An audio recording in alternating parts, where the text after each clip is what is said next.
All right, hello everybody. This is the finals of Midland Mayhem constructed. The event was this past weekend on the 19th and 20th.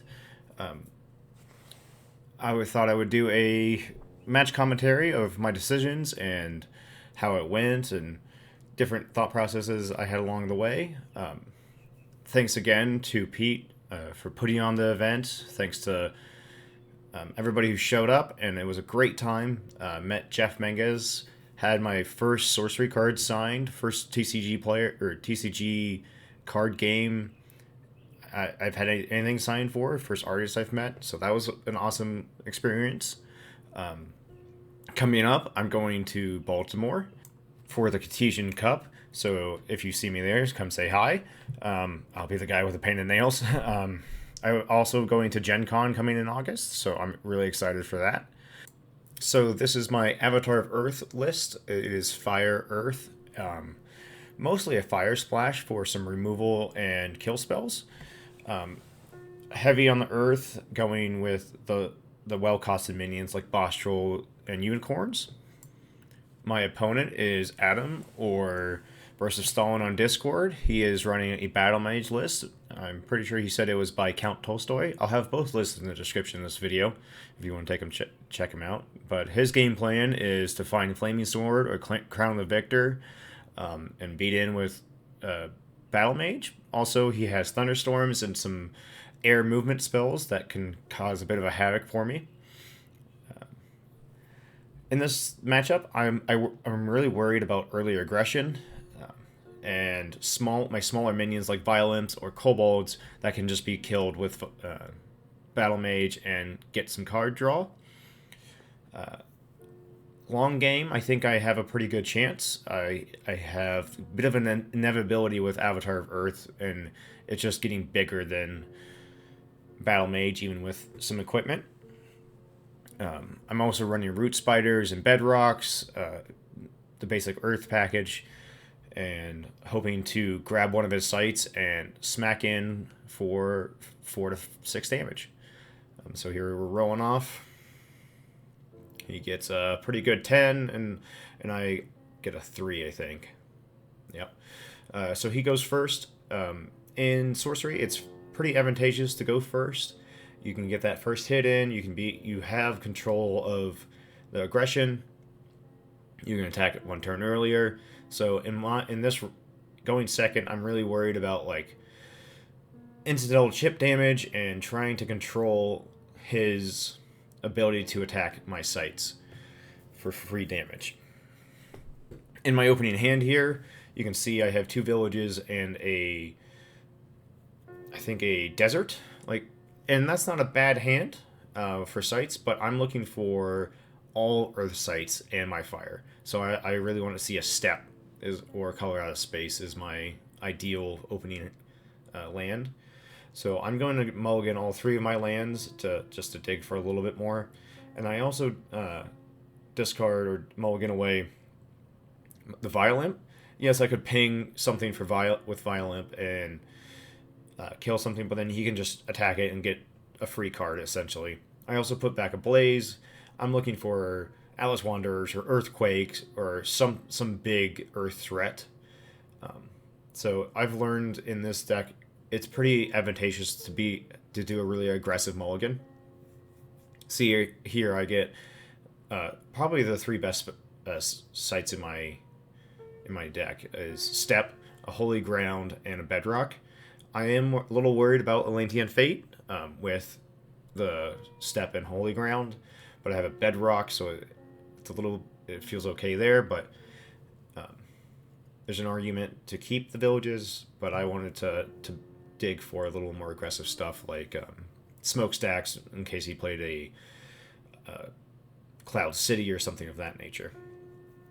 So his turn 1, he plays an Amethyst Core, so he has 2 mana. That's a pretty good opener. I just play a land and pass. And then his next site, I think, is a Floodplain. But that gives him control over that front site. I do have a Bedrock I could play up to there, but then I'm also worried about grapple shot and battle mage coming in and wrecking havoc before I can get set up. And he has a pretty good aggressive turn 2 play with the phase assassin, getting ready to attack my site.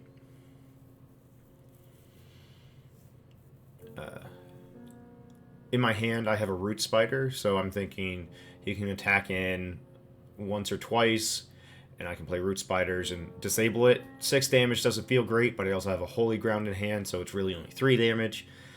And in the early games of or early turns in Avatar of Earth, the game plan is mitigate chip damage. Try to sustain until turn 5. Turn 5 is when you can really start being aggressive. Until then, you have to control the early game.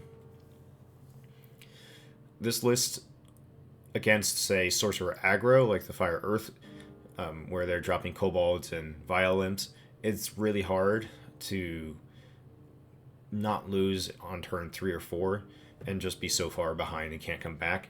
So I have a lot of violins and kobolds myself to trade off with them. My game plan with Avatar of Earth is to get to turn 6 and attack in. One of the best turn sequences in a game is on turn 5, play an Atlas Wanderers, or on turn 6, play an Earthquake. You don't really want to play an Earthquake on turn 5 because you have to tap and play the site for the mana on turn 5. Then you are tapped and can't attack.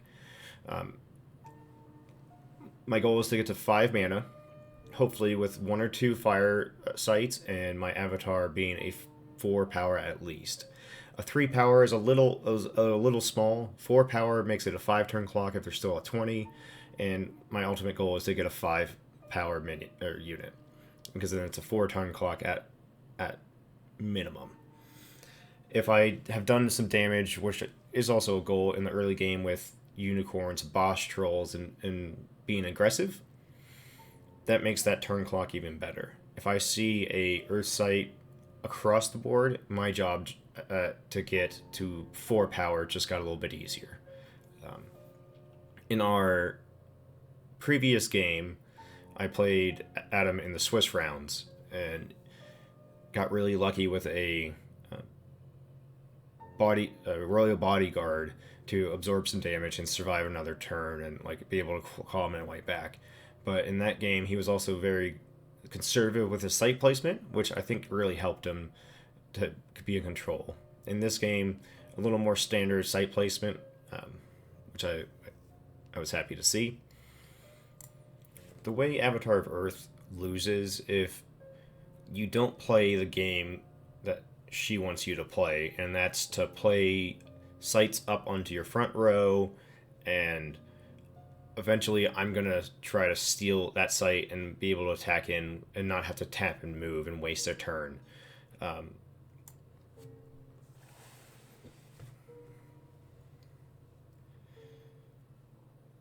So here on this turn, Adam plays a lone tower, going up to 5 mana for the turn, and is able to browse and play the card he gets off of browse, which I think is a Thunderstorm. His turn 2 site placement of floodplain aggressive like that was to deal with Root Spider, and it shuts off that site for Root Spider shenanigans. And then him playing to the back row is just to not overextend with the site placement, which is smart. With the floodplain there, I'm trying to think of a way to grab the next site other than floodplain. Floodplain or any water site is hard for me to grab and attack efficiently because Root Spider is just so good, and I do have one in hand, so I'm like, I want to use this to attack freely on the sites over and over. So he plays Thunderstorm off the 5 mana and browse, and this is a very aggressive line with Thunderstorm. Like it represents 9 damage, but then Phase Assassin isn't attacking until turn 6 until Thunderstorm is gone. So maybe there's a cost there. But I also have Holy Ground in hand, so this Thunderstorm isn't as punishing as I don't think Adam would want it to be. In our Swiss rounds, he played 3 Thunderstorms, so that was a bit of a ridiculous game.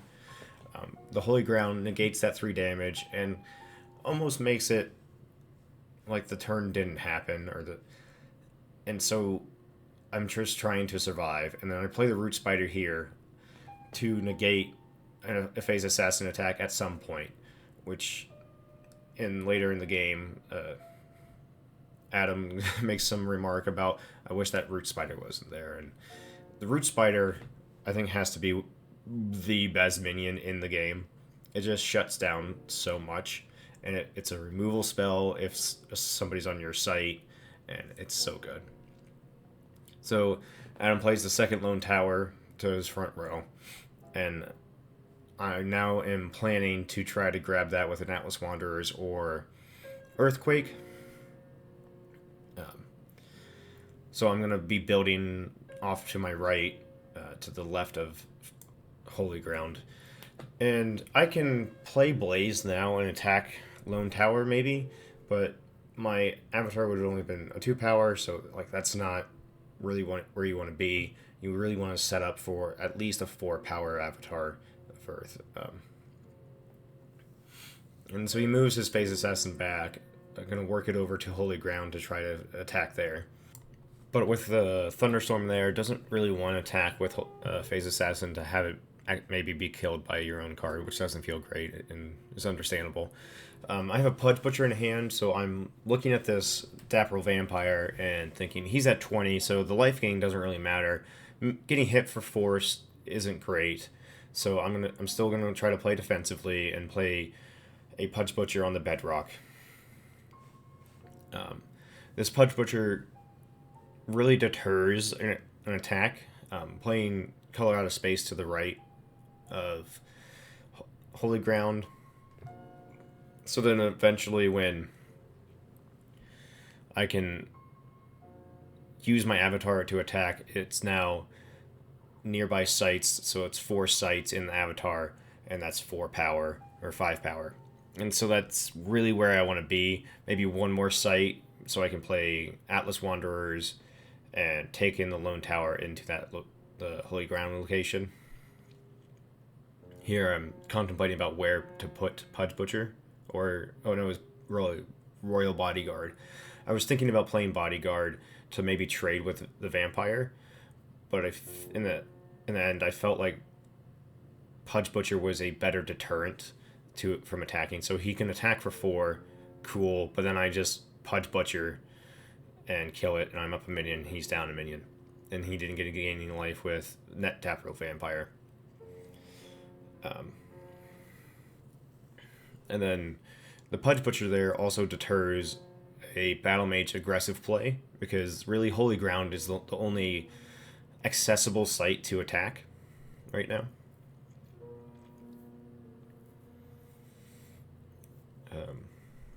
So this was the final, so I was taking a little longer than I usually do to play minions, so. I think in my hand right now I have a Royal Bodyguard, I think that's a Boss Troll, and a Pudge Butcher, and a Firebolts. Or it might be a Blaze. I did have a Blaze in hand at one point. And I pass the turn over to Adam. And so he moves his Phase Assassin over, probably to attack Holy Ground at some point, once Thunderstorm is dispelled. He just taps and moves up and plays a Flaming Sword, so a bit of a setup turn for him, which I'm happy to see. So any turn I don't have to deal with aggression between turns 1 through 5, I'm very happy to see on my end. It gives me another turn of setup, it lets me draw another site. Just not getting overrun is a pretty good feeling and a good place to be in a sorcery match. And so I do take another 3 with Thunderstorm. Yeah, it dispels, so I'm now down to 14 which is okay. Not a great place to be, but I feel like I've done a good job of mitigating damage with the root spider and the holy ground. Um, and I have a defensive Pudge Butcher keeping his minions at bay, so I can draw another sight. I probably could have drawn a sight off of drawing the sight for or the card for turn, but not thinking or going. I had a turn 4 play with the uh, Royal Bodyguard. I wasn't too worried about getting to drawing a card or drawing a sight, I should say. I can tap and draw a sight and it'd be okay because I'm still adding to the board. If you have to tap and draw a sight and not play anything, that's kind of a rough spot to be. So if I had a 5-drop in hand without the 4-drop, I would probably drawn a sight. So here I'm thinking about playing Royal Bodyguard to one of these 3 locations: color spell, color out of space, bedrock, or holy ground. And I'm worried about a blink. A blink kind of makes this decision null and void, but also worried about like the best blocking capability I have. Right here is the best block, so if he blinks Vampire in, and I can defend anywhere and hopefully trade, but also there's the threat of him dropping the sword and playing it to the hands of the Vampire and just freely killing my Royal Bodyguard, which is not very good. So I also have a Atlas Wanderers in hand, so I'm also thinking about the next turn. If I Atlas Wanderers and attack, or Atlas Wanderers, and I want to apply some kind of pressure, so I'm thinking I can attack with Royal Bodyguard after I switch Holy Ground and Lone Tower, and maybe force a trade. And Vampire, I really want to get off the field because if he's able to gain life a couple times, at least once, and twice is really devastating. It's the game gets much harder. So I really hope to trade Royal Bodyguard with the Vampire, just to get the healing off the table before it has a chance to be an impact. I know life gain isn't damage, but it is a life point difference of 8, and it is a huge thing to come back from in a game of sorcery. And here I copy the Holy Ground. I don't want to copy the color out of space because then he can just take a turn and turn off my entire site. I lose a mana and he gains a mana and just be a bad place to be. So Atlas Wanderers comes down, thinking about what sites to flip. Holy Ground and Lone Tower ends up being my choice. It's the best choice here. I can flip my 2 sites, but then I'm back into the color out of space issue. So Holy Ground is really the only option to flip. And now I can attack with Royal Bodyguard and hope for the trade.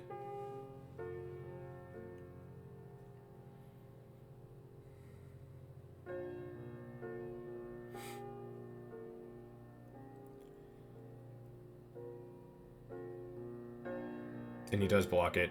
So I get off the life gain creature, so I'm pretty happy with that exchange. In our Swiss rounds against Adam as well, I played Royal Bodyguard and was able to survive an extra turn because of the damage absorption. So maybe he was happy to get rid of that card as well.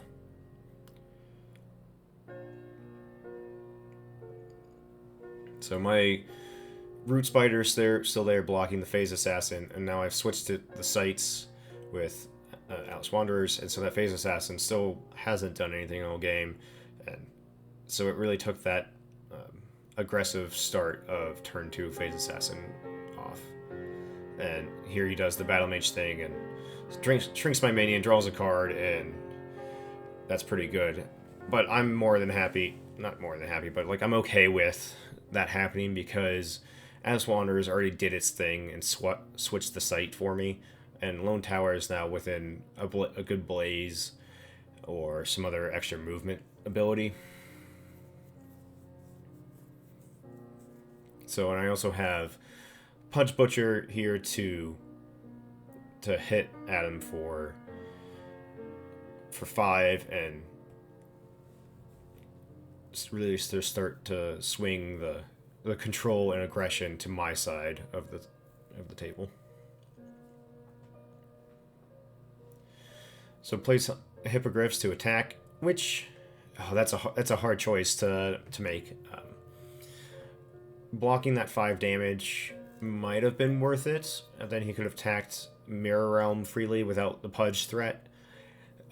But also, I'm now at 11, so I'm at half life, so like aggression, and Adam was probably thinking, if I'm at 11, he can attack, even if he gets hit for 5, he can hit for 4 and take me down to 7, and then has another turn of Hippogriffs and can start doing some damage that way. And so I understand where he's coming from with that attack. Maybe a block would have been okay. I get kind of lucky and have a divine healing in hand, so it negates a tinier turn. So on this turn, I'm able to blaze and play divine healing and hit him with Pudge Butcher and my 6 power avatar. So what is that total? That is a 13 power swing total, and I can take him down to 7. And I really should have been seeing down to 7, and this turn I should have moved Root Spider over underneath Pudge after I Pudge Butcher tap and attack him.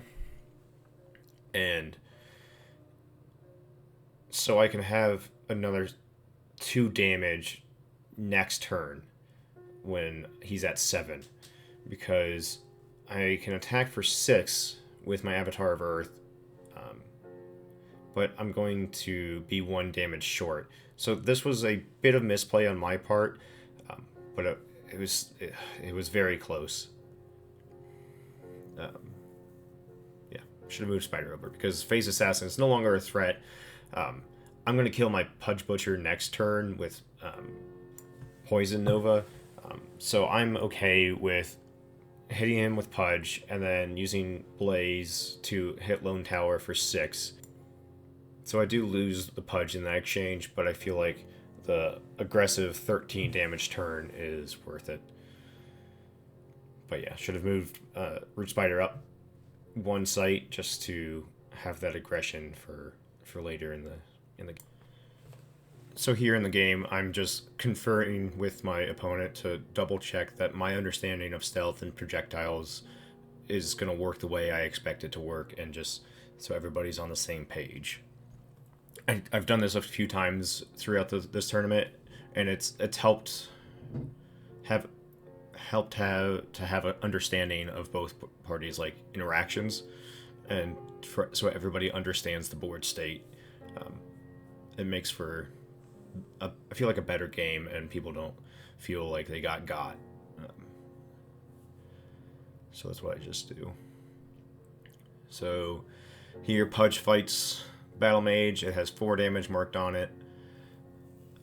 I'm going to cast a Blaze.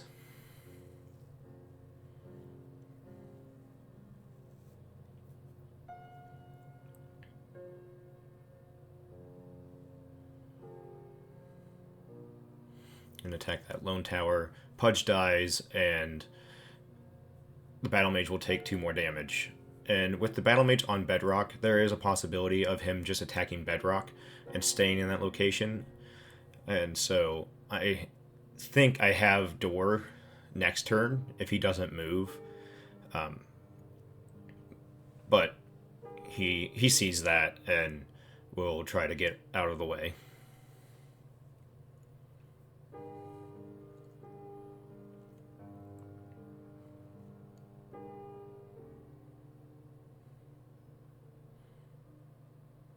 And here a Divine Healing, negating his last turn or this following turn or something. But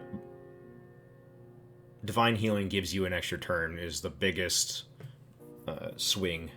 It's kind of like the Vampire attacking and gaining 4 and you losing 4 if you can attack their avatar. It's essentially a Divine Healing kind of life total difference. So I think that's where the power of life gain comes in.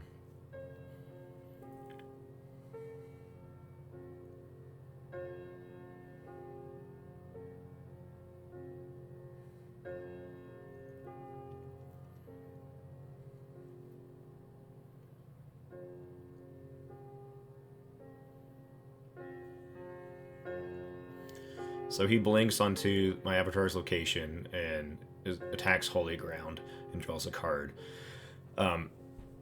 This play was really good for him because it mitigates the what do you call it, the death's door turn, um, and now he can attack for 4, 3, and 3, so that's a 10 damage turn, which is really good. But with the divine healing, I had one turn on him.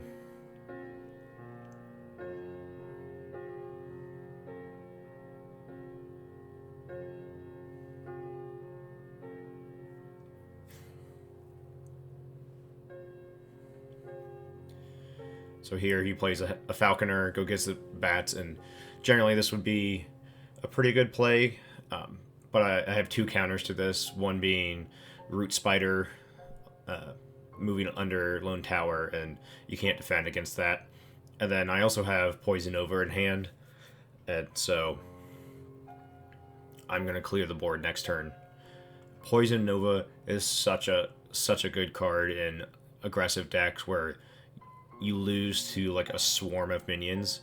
It can get so many. The nearby seems like a limitation, but with people not playing 8 sites or 10 sites, and people are usually around that 5 to 7 site range, nearby is most of the field, or most of the battlefield, and so Poison Nova is just a board wipe for 5, and it's very good.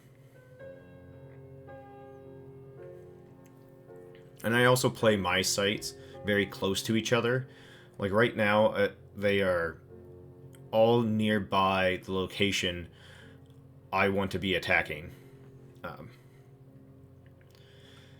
So Poison Nova is a very good card in this list. And then there was a bit of a misplay. Phase Assassin attacked on Lone Tower thinking it was my site, and so we just fixed it by moving over to Color Out of Space. It doesn't really affect the board state, but just a small misplay there. So I take him down to 1. I'm like kicking myself for not moving Root Spider over a turn earlier when Phase Assassin was on Lone Tower. But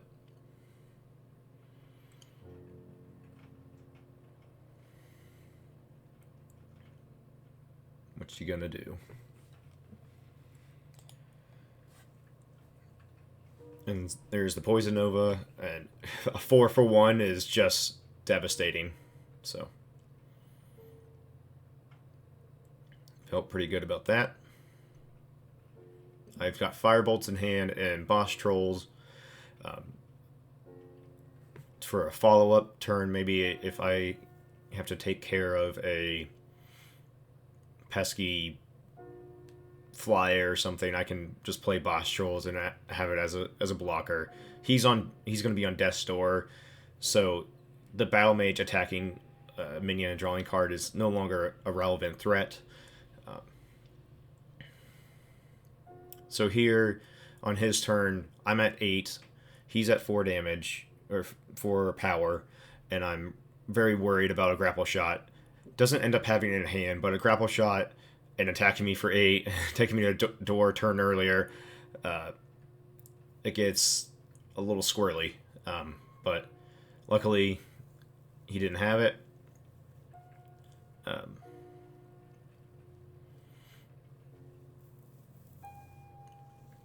Later, after the match, we talked about what he got off of Browse. He got the Thunderstorm off of Browse, but also saw a Philo Stone, 2 grapple shots, and I forget what else he said he saw, but like choosing Thunderstorm for an aggressive turn 3, was it turn 3 Thunderstorm with a Browse, I feel like was a good decision to keep applying that pressure. I'm gonna win the long game. He's gonna win the early game. So it was a really hard choice, I think.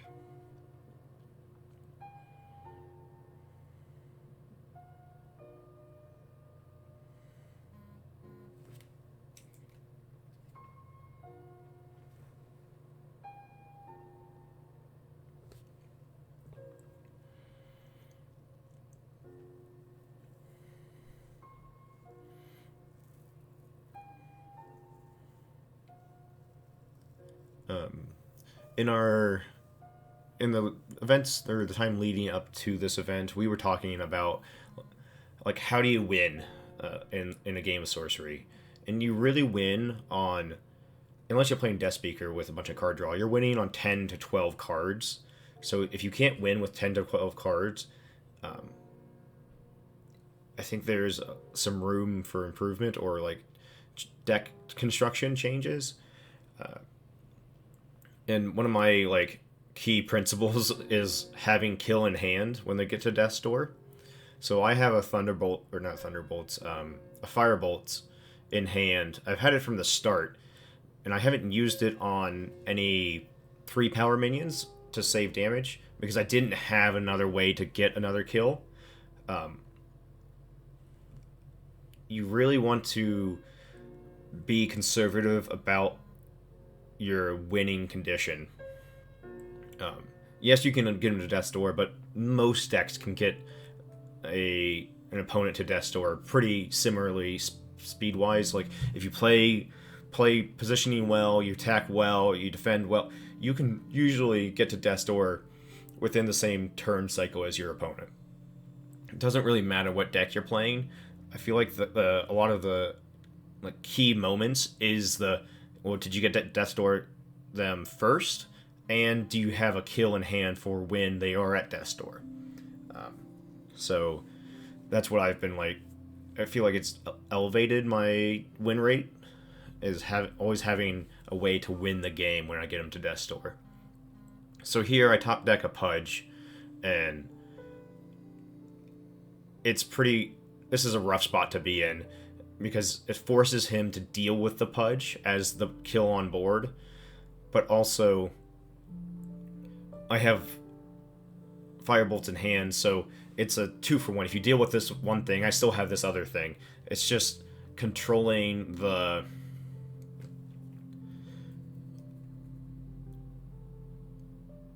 they have to react to you is what I think what I'm trying to say here is you dictate the decisions they have to make. You don't want them to be making the decisions to make you respond to them. You want them to respond to your decisions and your minions. Then you have control of the game. Here he's asking to take a look at my graveyard. Later he said it was to like check for Blaze and trying to see if he could play around Blaze or something. So he's got Atlantean Fate in hand, which is a huge card against Avatar of Earth. If he had that one turn earlier, this game might have been a little bit different. But with already have attacking for 6, Atlantean Fate takes care of Pudge, but it doesn't turn off all of my threshold thanks to playing across the map like this. I also, when I'm placing sites, I try not to place my 2 or 1. If I only have 1 fire threshold, it's a little scary, but if I have 2 fire threshold with Color Out of Space in the step, I try really hard to play those not nearby, because getting blown out with Atlantean Fate sucks. It's happened a couple of times. With the prevalence of Atlantean Fate, I know the Geomancer list from New Zealand, the winning list there, plays a lot more basic villages to play around Atlantean Fate. I probably could do that in this deck and play a higher count of villages, and that would be okay.